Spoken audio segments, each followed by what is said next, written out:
Greetings to everyone watching. For this mental health awareness campaign of the 500 Women Scientists, we are here talking about the mental health crisis in STEM. We're asking the important questions and having the difficult conversations. Today, I have the great pleasure of talking to Jennifer M Haskell, who is a microbiologist and a doctoral researcher currently based in Czech Republic. Hi, Jennifer. It's a pleasure to have you here. Nice to be here.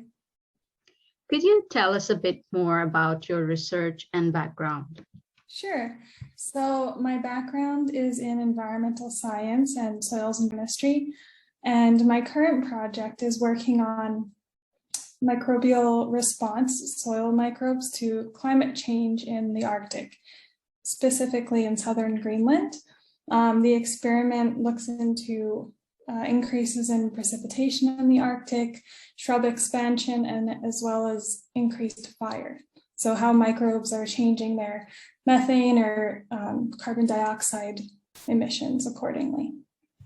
I would like to now dive into the questions we have for you today. There is an indubitable mental health crisis in science, which requires immediate action. Women scientists, minorities, and doctoral researchers are especially susceptible to these crises. What are your perspectives on this? Yeah, I think it's a very important question. There's a myriad of things that can be talked about with this theme. Personally, I think that within a grad program, no matter if it's an international program or if it's one in the United States, that first and foremost, there needs to be defined goals. What needs to be accomplished over the course of your training, how many papers, if you're to go to conferences, and there should be ample support for those achievables or those products that you need to make. I also really believe that there should be a mentorship agreement.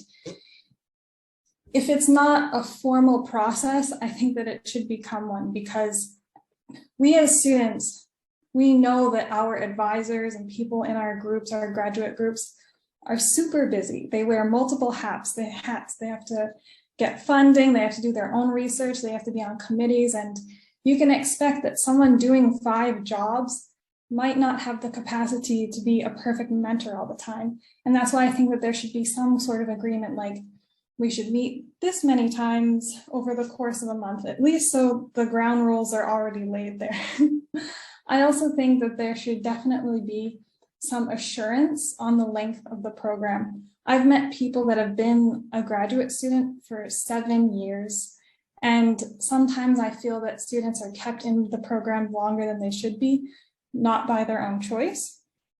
I also think that grad students should have better wages.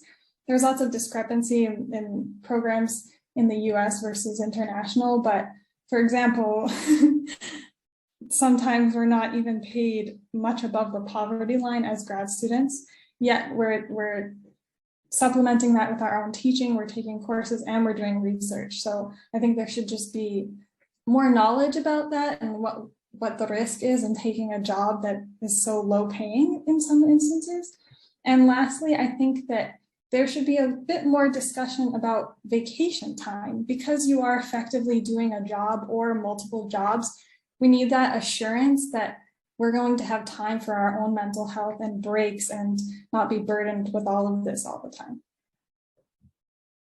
Thank you. I think you touched on some very concrete and real issues that are highly pertinent to doctoral researchers, and these could be key aspects of what caused the mental health crisis for doctoral researchers. The next question I have for you: what have been some of the personal and proximal struggles that you have experienced or witnessed? I've witnessed a lot of things in my time. Proximally, I've seen advisors talk about things with some students that they shouldn't be talking to them about, like, for example, another student's grades, which is technically against the law to do that. I've heard stories of advisors going through students' desks to look for things. I've seen not personally seen, but I've heard of letters that advisors have written that were threatening to their own students, saying that they shouldn't graduate. There are so many stories. I mean, if you look on Twitter, like science Twitter or academia Twitter, you can spend all the time reading stories like this. And I think that something that isn't talked about a lot in academia is the idea of coercive power, that fundamentally your advisor and has a lot of power over you, and if they're not willing to acknowledge that and there isn't something in place or a system to talk about it, or a way to just not necessarily share stories but share struggles about this and what it can do to a student, I think that that just breeds more problems. So aside from having trainings in diversity and inclusion or trainings in sexual harassment, there should be trainings in coercive power and what that looks like and what that means, because this is a phrase that I only just learned about. I didn't learn about it when I started grad school the first time. So. The final question I have for you today is whether you have any advice for prioritizing and ameliorating mental health for women doctoral researchers and minorities in science and STEM. This is an awesome question. I think it's super important to find a community and find a mentor, even if it's just an older graduate student in your own program that you feel you can trust. This is absolutely imperative, because you're not going to necessarily know if what you're experiencing is harassment or if it's unprofessional, especially if these trainings aren't even in place to begin with. So I think for women and minorities and people in STEM, a mentor is very important, community, and even other grad students that are not in your own program, so you can compare like the structures that are in place.